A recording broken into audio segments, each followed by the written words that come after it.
సూర్యపుత్ర కర్ణ part 14. Last time పాండవులందరూ కూడా అరణ్యవాసానికి వెళ్ళిపోయారు కదా. సో కౌరవులందరూ హ్యాపీగా ఉంటారు అనమాట, ఒక్కరు తప్ప. ఎవరంటే కర్ణుడికి ఎందుకు హ్యాపీగా ఉండదు? కర్ణుడికి కావాల్సిందే అది కదా అని ఆలోచిస్తున్నారా? కర్ణుడికి ఎందుకు హ్యాపీగా ఉండదనేసి అంటే 13 సంవత్సరాలు వాళ్ళతో యుద్ధం చేయడానికి అవ్వదు, వాళ్ళతో దూరంగా ఉంటారు, హ్యాపీగానే ఉంటారని దుర్యోధనుడు వాళ్ళంతా అడుకుంటున్నారు. కానీ కర్ణుడికి ఏంటంటే వాళ్ళతో ఎలా అయినా సరే యుద్ధం చేయాలి, అది మెయిన్ థీమ్ అనమాట కర్ణుడికి. సో ఇలా ఉంటుండే కర్ణుడు దుర్యోధనుడి దగ్గరికి వెళ్ళి దుర్యోధనుడిని ఎలా అయినా సరే మనం వాళ్ళ దగ్గరికి వెళ్ళి వాళ్ళు ఒకప్పుడు భోగభాగ్యాలు అనుభవించారు, సూపర్గా కింగిల్లా బతికారు, మనం ఇప్పుడు బతుకుతున్నాం, అలా వాళ్ళేమో అడవుల పాలైపోయి చాలా హీనంగా ఉన్నారు.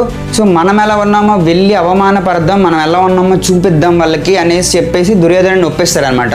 దుర్యోధనుడు ఒప్పుకుంటాడు. దుర్యోధనుడు ఒప్పుకున్నా సరే తన తండ్రి ధృతరాష్ట్రుడు ఒప్పుకోడనేసి అంటాడనమాట.